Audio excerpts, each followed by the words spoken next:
These people are amongst the greatest quiz players in Britain. Together, they make up the Eggheads, the most formidable quiz team in the country. The question is, can they be beaten? Welcome to Eggheads, the show where a team of quiz challengers attempt to beat the greatest quiz team in Britain. They are the Eggheads. And today's fearsome foursome are Chris, the steamroller, Steve, Beth, and the mighty Pat. Hoping they got all the answers are Tim Goodey.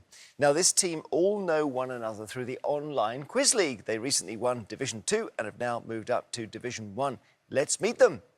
Hi, I'm Gareth and I'm a solicitor. Hi, I'm Eleanor and I'm also a solicitor. Hi, I'm Anthony and I'm an enforcement manager in social housing. Hi, I'm Ben and I'm a philosophy and politics student. Gareth and team, hello. Hello, thank you for having us. So, it's a pleasure. Team Goodey is the Welsh for team, right? So team, T-I with a hat, M is the Welsh for team, and Goodey is the Welsh for with an I in, because in Welsh, team does have an I in. Yes, and that's a kind of reference to the classic management speak thing where people say there's no I in team. Indeed, but there certainly is in ours. So did you know that? In the Welsh word for team, there is an I. No? Yeah. Challengers, I wish you well. Every day there is £1,000 worth of cash up for grabs. If you fail to win, that prize money rolls over. Team Goodey, the Eggheads, have won the last 3, so there is £4,000 for you to win today, worth turning up for. The first head-to-head battle is on history. Who wants history? Shall we do it? I think let's go with Yeah, let's go with that thought. And... Yeah. Is it Eleanor? I think it's going to be me, yes. OK, our solicitor, the only one not living in Wales. Which one do you want to take on? You've got Chris, you've got Steve, Beth, Pat. I think let's go Beth at this point. Yeah. OK, I'd like to take on Beth, please. OK, Eleanor from Team Goodey versus Beth from the Eggheads. To ensure there's no conferring for the first time, please go to our legendary question room. 3 multiple-choice questions. Eleanor, history the subject. Do you want to go first or second? I'd like to go first, please. In the Wars of the Roses, Eleanor, which colour rose represented the House of York? Was it white, red or yellow? Well, I'm born and bred in Yorkshire, and that is the home of the White Rose. It is indeed. And the other rose, the red rose, was what? Lancashire, or Lancaster. Lancaster. House. Yeah. Yeah, white is correct. Beth, over to you. In 1858, extreme warm weather and the pollution of the River Thames caused a risk to public health known as what? Was it the Great Fug, the Great Pong, or the Great Stink? That was the Great Stink. It was the Great Stink.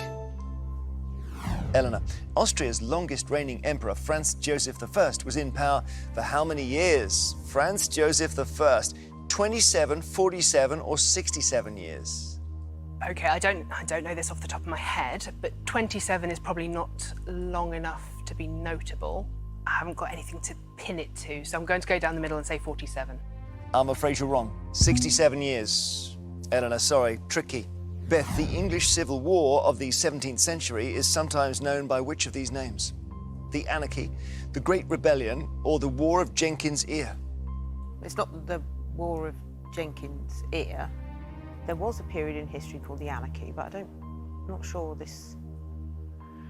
I don't think I can put it down to that. I suppose I'll go with the Great Rebellion. The Great Rebellion is correct.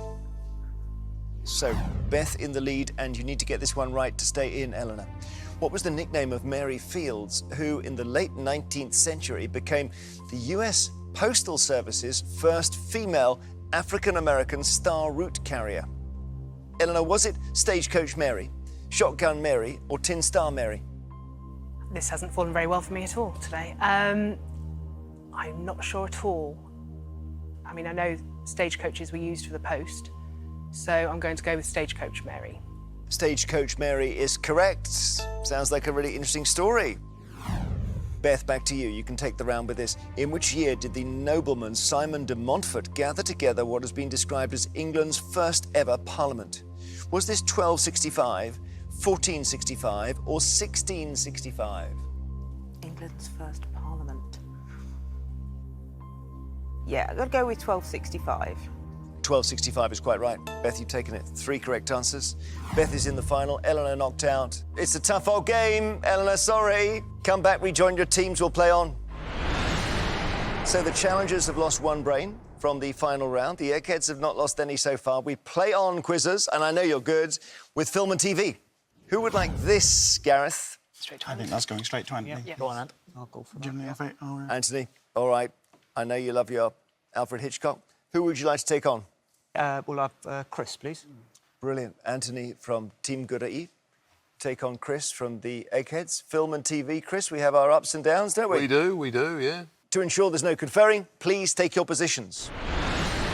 OK, 3 questions on film and TV. Anthony, would you like the first or second set? I'll go first, please. So good luck, here we go.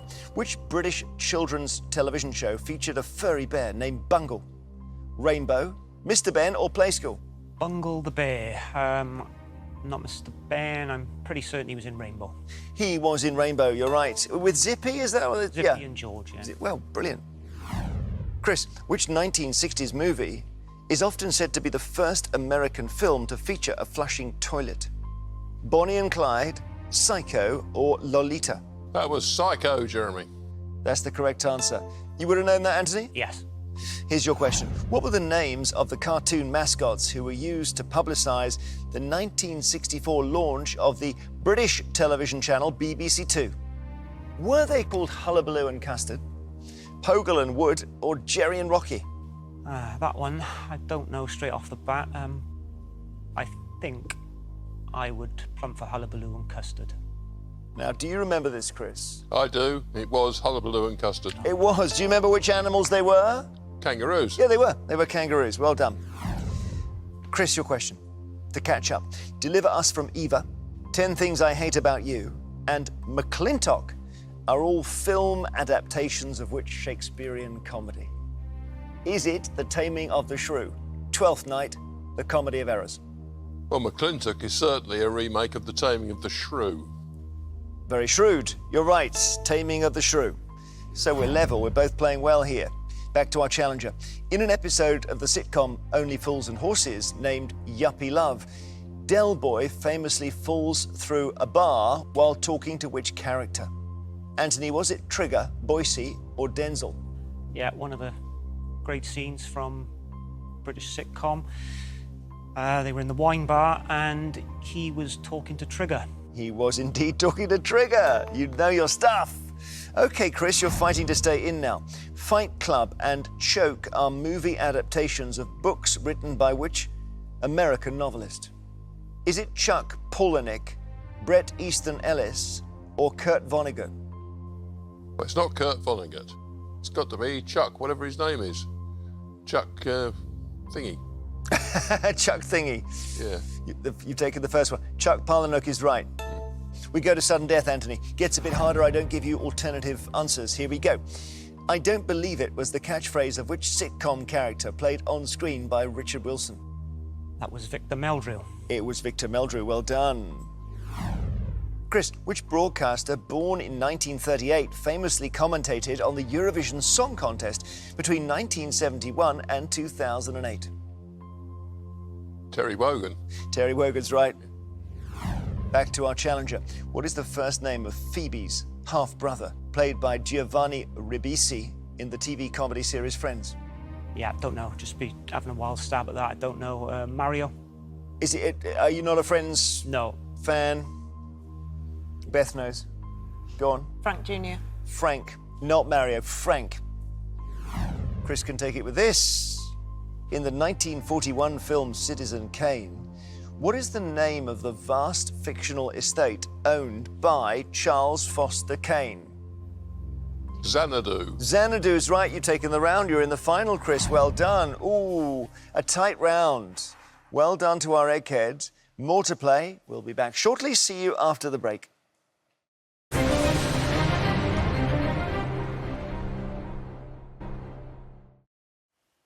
Welcome back. As it stands, Team Good at E have lost 2 brains from the final round. The Eggheads are still there. We've got to change this, Gareth and team. So, the next subject for you is politics. So it's going to be the team captain or Ben? I think politics is going to be me. I'll have to jump in. You can take on Steve or Pat. No easy way. I think I'm going to have a go for Steve, please. Very good. So Gareth from Tim Gyda versus Steve from the Eggheads. Welsh word for Eggheads, anyone? Pennoi, maybe? Pennoi. Penhead. Steve from Pennoi, please take your positions. So 3 questions on politics. Gareth, you can choose the first or second set. Going first has not been working, so I'm going to choose to go second, please. Steve, which original official title remains inscribed on the 10 Downing Street letterbox? First Lord of the Treasury, Leader of the House of Commons, or Chancellor of the Exchequer? That's First Lord of the Treasury. First Lord of the Treasury is right. Gareth, which of these politicians enigmatically tweeted his own name on the 28th of April 2011, a move that is celebrated annually by some media users?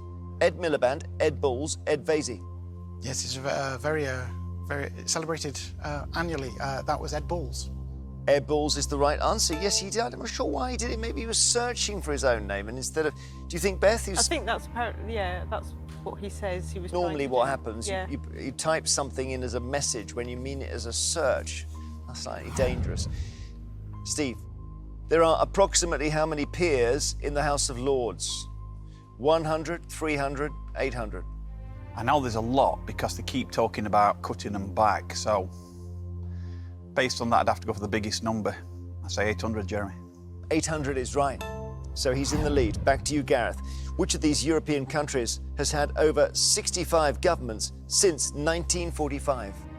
Germany, Italy, or France? It's something of a cliche, but I believe that's Italy. It is, yeah, Italy. We're sort of hot on their heels now, I think.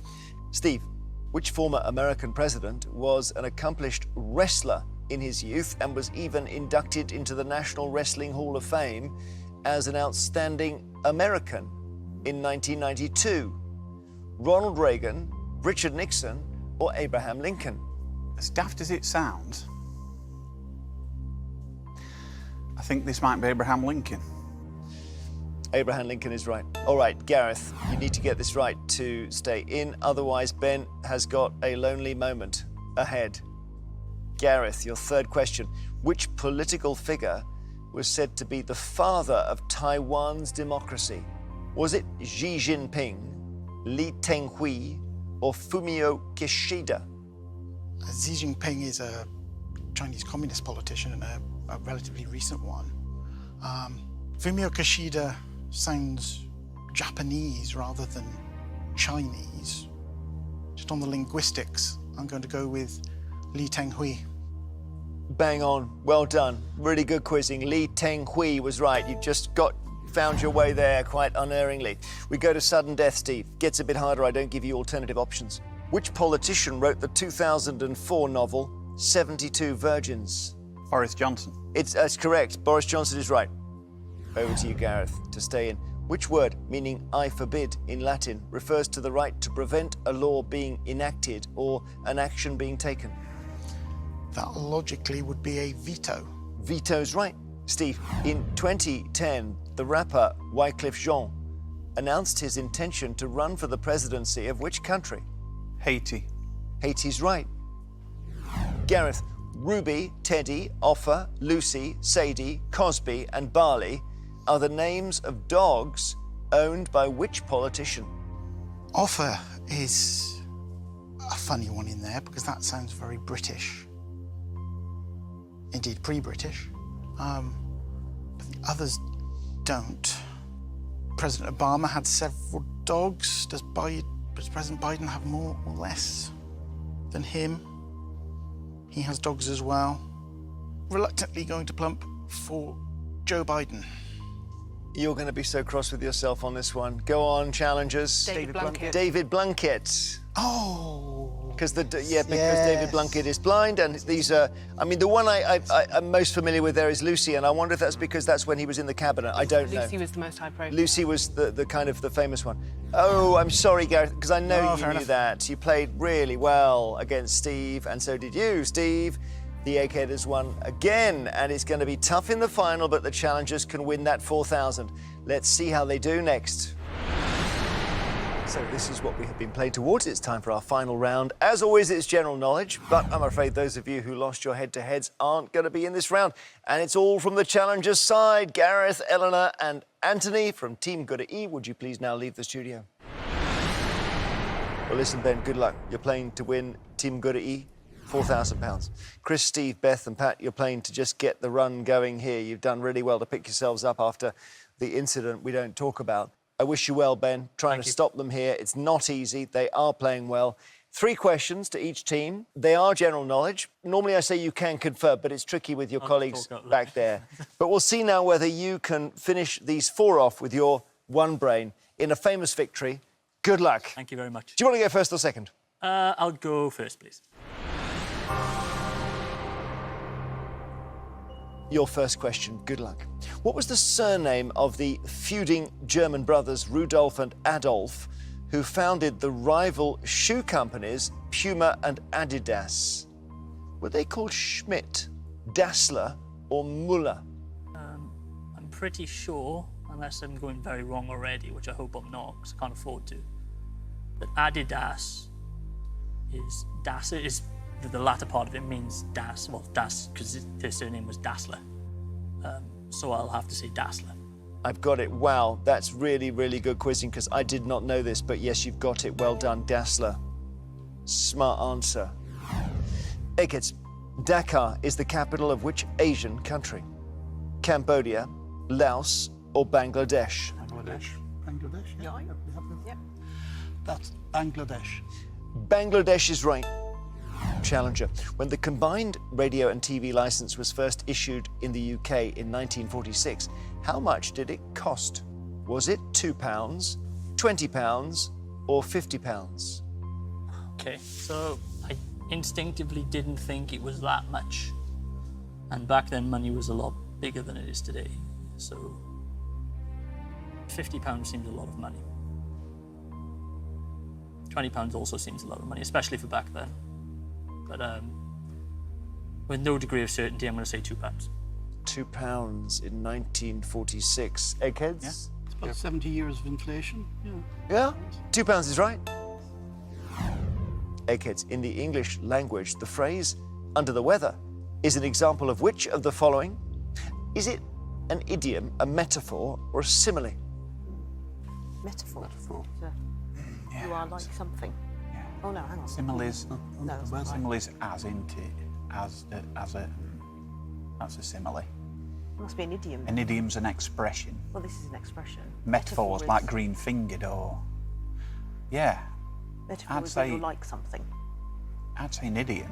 It is an idiom. It's a phrase Yeah. in common usage. Yeah. It's like I'd say it's an expression. Idiom. Idiom. You like idiom? We're going for idiom. That's what I'd say. I mean, I'm not... That'd be what Talk I'd about say. somebody that nearly failed their English language GCSE. Simile is something like as, light as a feather. Light as a feather, Yeah. fast as a cheetah. Yeah. Yeah, Idiom. So Yeah. we have a preference for idiom. I think Yeah. so. Yeah. Okay, After we're discussion. unsure here, Jeremy. We have a preference for idiom. In the English language, the phrase under the weather is an idiom. Well done, Eggheads. Your question, Ben.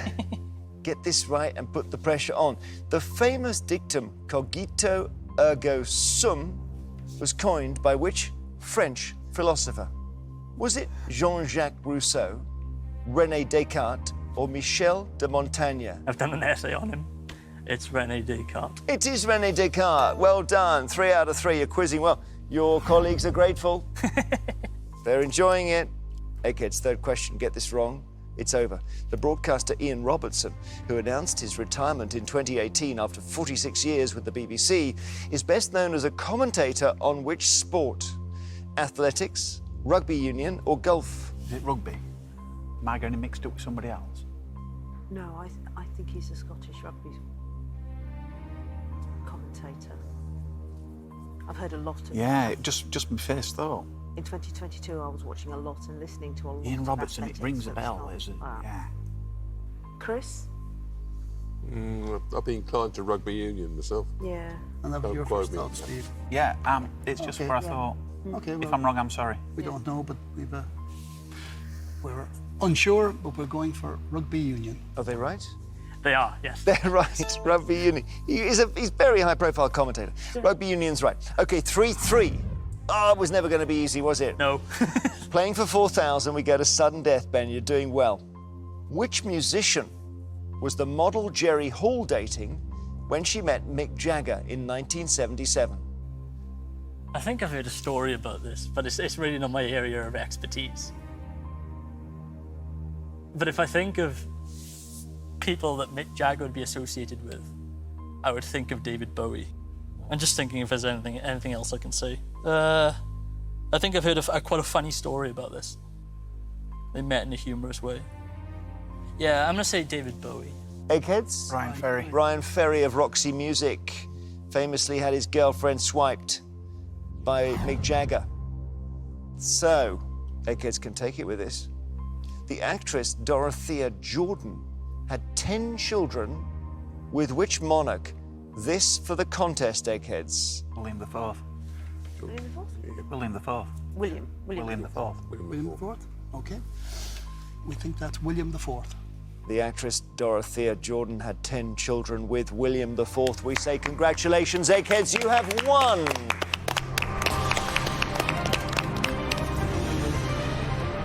I think you're putting one of these runs together again, Eggheads. You are on very good form. It's hard on your own, but you quizzed well. 3 out of 3, that's... You quiz, and Brian Ferry's outside you. I mean, genuinely, it's that era of musician.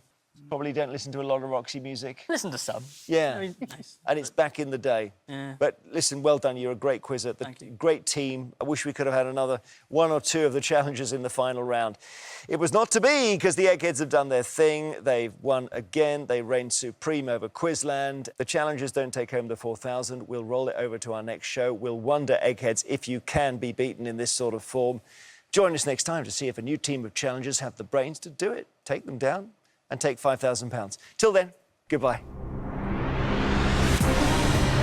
New tonight, check out the craftsmanship that goes into the golden thatched roofs of the Isle of Wight, Jewel of the South. That's at 8 o'clock. Before that, go motorhoming in Yorkshire with Merton and Webster, through the Dales, where they won't be getting stranded, at the highest pub in Britain. That's in just a moment.